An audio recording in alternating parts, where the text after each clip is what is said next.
성경 전체가 원하는 또 하나님께서 가게끔 만드는 방향이 있어요. 이끌어 가시는 방향이 있어요. 그래서 첫 번째로 보자면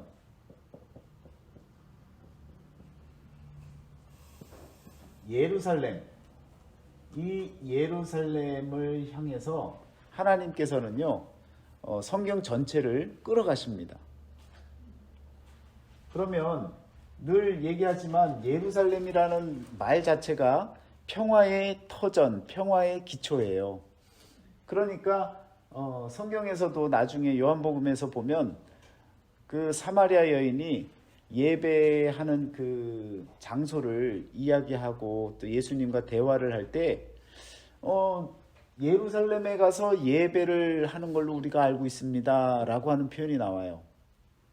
그러니까 전통적으로 사람들은 유대인들의 마음속에는 하나님의 백성들의 마음속에는 예루살렘을 찾게 되어져 있는 거예요. 그런데 예루살렘은 평화의 터전이라고 했는데 여기로부터 바로 우리 하나님이 기뻐하신 일들이 펼쳐집니다. 그런데 보세요. 창세기 또 출애굽기 레위기 민수기 신명기 이 모세오경이 5권의 이 책이 성경 전체에서 성경이 이렇게 있으면요 성경 전체에서 가장 중심에 있는 핵심의 내용입니다. 모세오경을 안다는 얘기는 성경의 핵심을 아는 거예요. 이것에 문제가 생기면 이 성경 전체는 볼 일도 없는 거예요. 그러니까 모세오경의 이 내용이 정확해야 되고 맞아야 되고 또 이 말씀에 의지해서 우리가 이 모세오경을 기초로 해서 앞으로 펼쳐질 모든 역사의 내용들의 예언의 말씀들 또 하나님이 약속하신 언약의 말씀들 이 모든 것들이 지켜져 나아가는 것을 우리가 보면 볼수록 깨닫게 되어지는 거예요. 그래서 이 5가지의 책이 내용의 그 모든 내용들이 결국은 장소적으로 따지면요 열심히 굴러가요. 어디로 굴러가느냐? 바로 이 예루살렘으로 굴러가는 거예요. 왜냐? 하나님께서 아브라함을 부르시잖아요. 부르시면서 인도하셔서 갔던 곳이 가나안 땅 아닙니까? 가나안 땅까지 들어가는 얘기가 여기에 이 모세오경 전체의 얘기예요. 그렇죠? 그리고 나서 이후에 예언서나 여러 가지 역사서나 이런 내용들이 나오는데 다 어디에 관한 내용이에요? 예루살렘과 관련된 유다 지파와 북이스라엘에 관련된 내용들이잖아요. 그래서 한참을 그렇게 가다가 예루살렘을 어떻게 하세요? 하나님이 비우게 만드시잖아요. 일부러 안식을 70년 동안 하게 만드시잖아요. 그래서 다 바벨론으로 갔다가 다시 돌아와요. 돌아와서 다시 스룹바벨 성전을 짓는 이야기, 거기까지가 따지고 보면 구약 성경 전체란 말이에요. 그리고 이후에 또 이 예루살렘 성전이 또 무너지지 않습니까? 또 무너져 갖고 헤롯 왕이 40년 넘게 이 예루살렘 성전을 지어주잖아요.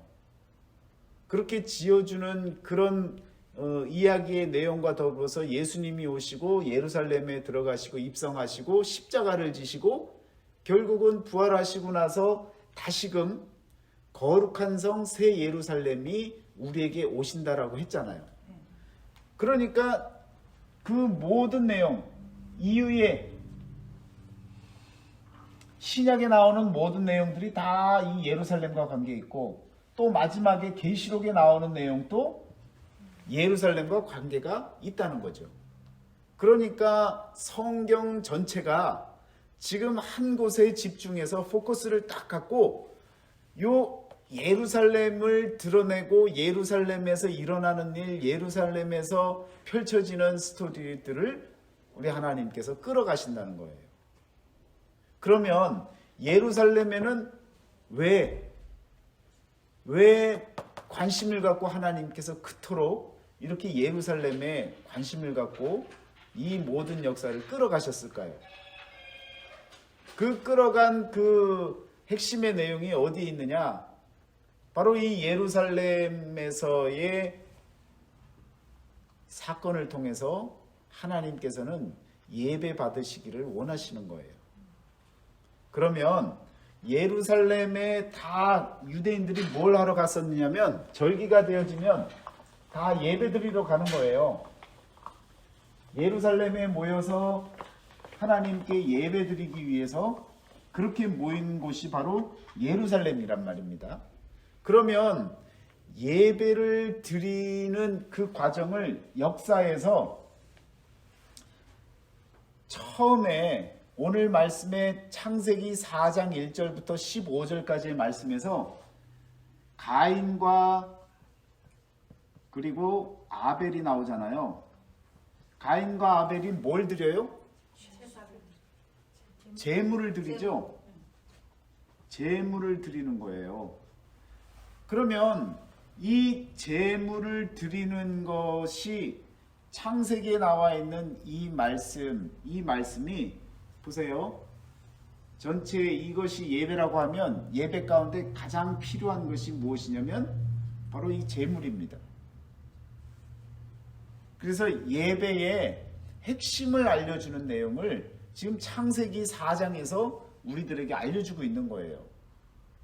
이 제물을 어떻게 드려야 되는지, 제물이 무엇이어야 되는지에 대해서 가인과 아벨을 통해서 우리에게 보여주고 있는 거예요.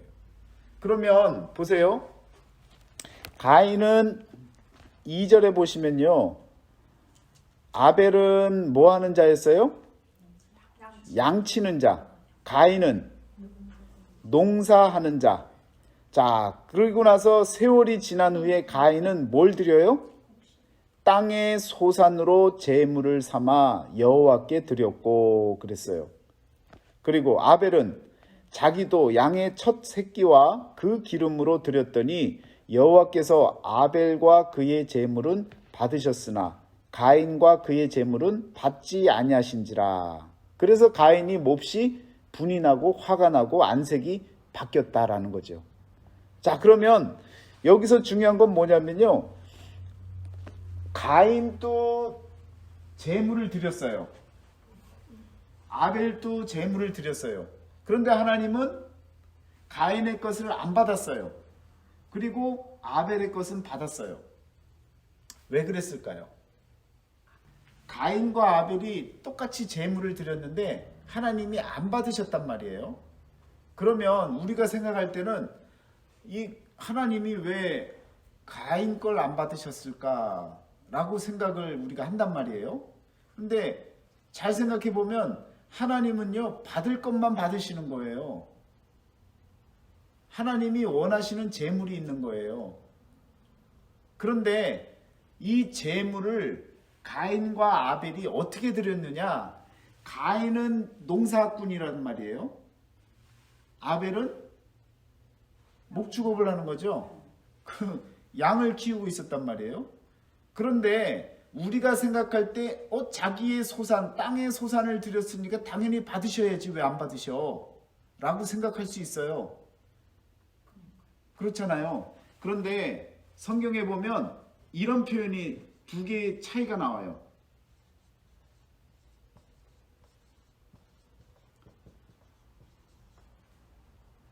as an offering. 가인이 드린 것은 as an offering이라는 표현을 쓰고요. 아벨은요, 그냥 an offering이라고 이야기를 합니다. 무슨 차이예요? as라고 하는 것은 마치 무엇처럼 그런 말이잖아요. 마치 무엇처럼 이라고 하는 표현을 가장 잘 갖고 있단 말이에요. 어떤 것으로서 뭐뭐처럼 그렇게 여기는 거예요. 그래서 가인이 드렸던 것은 제물이 아니에요. 제물을 드린 게 아니라 자기가 제물로 삼아서 드린 거예요. 이게 무슨 말이에요? 하나님이 받으실 어퍼링이라고 하는 제물이 있어요. 양이 있단 말이에요. 그 피의 제물을 받으시는데 가인은 자신이 제물처럼 여긴 것을 하나님께 드린 거예요. 그러니까 하나님은 받으실 것이 피의 제물인데 지금 땅의 소산을 갖고 곡식을 갖고 드렸단 말이에요. 뭐처럼 여기고? 제물처럼 여기고. 이건 누가 중심에 서 있는 거예요? 자기가. 가인 스스로가 곡물을 갖고 하나님께 이거 제물처럼 여기고 제물로 그냥 드린 거예요. 그런데 아벨은요, 제물을 드렸다라고 하는 표현이 나와요. 그러니까 영어 성경에서도 요 차이를, 분명한 차이를, 이 as를 썼느냐 안 썼느냐에 따라서 우리가 구분을 할 수가 있다는 거예요. 그러면 예배는 뭐냐? 제물을 드리는 거예요. 제물처럼 여겨서 내가 드리는 내 마음대로의 예배가 아니라 하나님이 원하시는 예배, 하나님이 기뻐하시는 제물, 하나님이 기다리고 계시는, 하나님이 뜻하시는 그런 예배를 우리가 드려야 되는 거예요. 그런데 내가 생각할 때 내가 이렇게 열심히 땀을 흘리고 애썼던 곡물인데 이걸 내가 드린다는 것은 내 마음을 드리는 건데 라고 생각할 수 있잖아요. 그런 의미에서의 예배는 잘못됐다는 거예요. 그러니까 하나님이 원하시는 예배는요, 반드시 이 제물이 하나님이 기뻐하시는 제물, 피의 제물이 있어야 되는 거예요. 양을 잡아서 드려야 되는 거예요. 가인은 농사꾼 아닙니까? 어떻게 찾아가서라도 바꿔서라도 그 제물을 드렸어야 되는 거죠. 내 형편에 내가 맞춰서 드리는 그런 것이 아니라 하나님이 원하시는 삶을 살아드려야 된다는 거예요. 그게 예배라는 거예요. 그래서 예배를 드린다, 우리가 현대적으로 예배를 드린다라고 얘기를 할 때 그 예배는 내 중심으로 내가 생각할 때 이렇게 드려도 되겠지라고 하는 그 자기의 중심으로 드려지는 모든 예배는 하나님이 안 받으신다는 거죠. 심지어 가인과 아벨이 이 제물을 드렸는데 성경에서는 뭐라고 이야기를 하냐면 가인과 제물 이렇게 표현을 쓰고 있어요. 또 아벨과 제물. 하나님은 요 제물만 받으시는 게 아니에요. 가인과 제물이라는 거예요. 그 사람과 그리고 드려진 제물을 함께 받으시는 거예요. 다시 말씀드리면 그의 삶 전체를 같이 받으시는 거예요. 제물만 딸랑 올려놓고 자기 몸은 바깥에서 죄는 죄대로 다 짓고 돌아와갖고 제물에다가 안수해갖고 거기에다가 하나님 여기 있습니다 하고 밀어붙이는 그런 제물을 하나님이 받으시지 않는다는 거예요. 그러니까 아벨과 제물을 받았다는 얘기는 아벨의 그 삶과 그리고 그가 바친 제물을 받았다라는 거죠. 그러니까 예배는 이걸 갖고 제물이라고 얘기를 하지 않는 거예요. 하나를 갖고 제물이라고 표현하지 않는 거예요. 예배에서의 제물은 결국은 드리는 자와 또 희생으로 잡혀진 그 제물이 함께 드려지는 거예요. 그것이 드려질 때에 하나님이 기뻐 받으시는 거예요. 오늘 우리들이 어떻게 예배를 드려야 되느냐? 헌금만 갖고 나와서 예배 시간에 그냥 드리고 명단에 올리고 그러면 내가 예배를 드렸느냐? 아니라는 거예요. 내 삶 자체를 하나님께 올려드리는 거죠. 그게 예배죠. 그래서 그 예배를 하나님이 받으시는 거예요. 이 예배를 받으시는데 가인은요, 자기는 안 드린 거죠. 따지면. 제물도 어떻게 한 거예요? 재물도 자기 마음대로 하나님이 원하는 게 아니라 내 형편에 내가 준비할 수 있는 것대로 그냥 드린 거죠. 그러니까 하나님이 이 재물을 받을 일이 없는 거죠. 자, 그러면 예배를 제대로 못 드렸어요. 하나님께 올려드리는 것에 실패를 했어요. 그러면 하나님이 안 받으셨으면 어떻게 해야 돼요? 하나님 중심으로 예배를 드린 사람이라면 하나님, 제가 뭘 잘못했죠? 제가 뭘 잘못 드렸죠? 제가 무엇을 행한 것이 하나님 마음에 합하지 않았죠? 라고 여쭤봐야 되는 거 아닙니까? 근데 가인은 자기 중심으로 드렸잖아요. 그러니까 자기 중심으로 생각할 때 이걸 왜 안 받아? 분이 어디서 나는 거예요? 자기 안에서 나는 거예요. 하나님이 예배를 받으실 분이 갑이 돼야 되는데 자신이 갑이 돼갖고 하나님을 을로 바라보는 거예요. 내가 이렇게 드렸으면 받으셔야 되는 거 아니에요? 라고 생각을 한단 말이에요.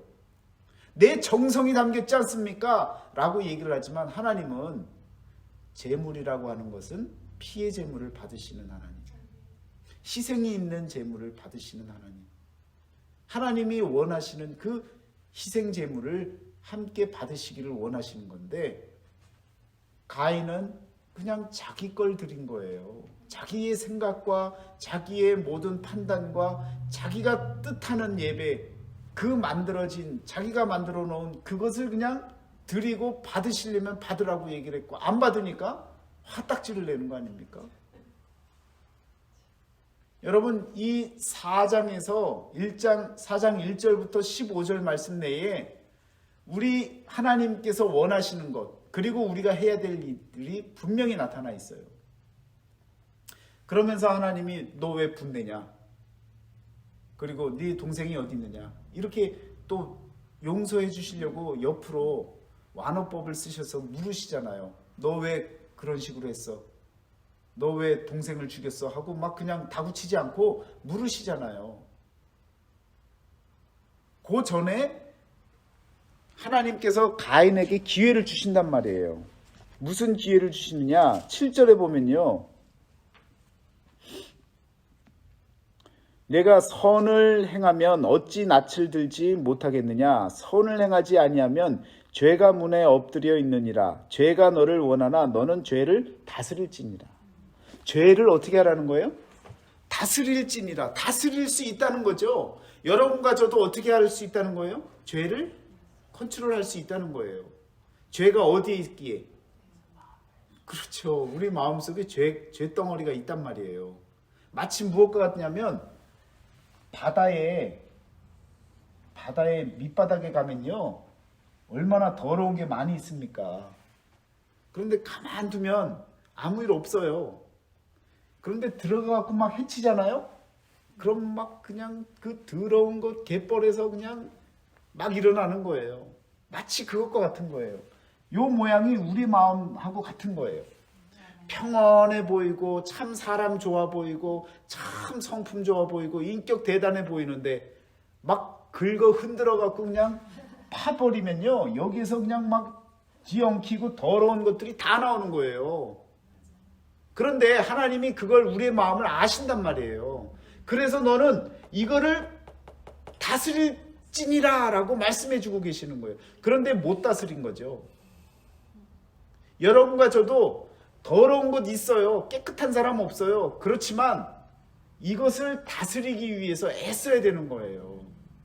그래서 나를 부서뜨리고 나를 넘어뜨리고 나 스스로를 자꾸 그냥 낮아져서 여러분 겸손한 마음으로 자기를 자꾸 정화시켜서 아벨과 제물, 나 자신과 제물을 드릴 수 있는 그런 마음가짐이 있어야 이 예배가 올바르게 올려드릴 수 있다는 겁니다. 식구들이랑 그냥 으르렁 싸우고 나서 교회 탁 나오면 할렐루야. 그리고 그냥 또 어디서 전화 오면 또 그냥 인상 바뀌죠. 뭐라고? 그러면서 그냥 그렇게 살잖아요. 이 가인과 제물로 드리는 예배라는 거예요. 예배는요, 우리 삶을 드리는 거예요. 그리고 희생 제물, 그 제물, 하나님이 원하시는 그 희생, 그 희생과 함께 드려지는 그 예배가 올바른 예배가 되어진다는 말씀입니다. 그러니까 여러분, 이렇게 하나님께서 예루살렘을 그렇게 바라보게 하시고 성경 전체가 예루살렘을 향하게 계속 끌고 나가시는데, 그 예루살렘에서 해야 될 일이 무엇이냐면 우리를 구원하게 하기 위해서 예배를 드리게 만드시는 게 주 목적인 거예요.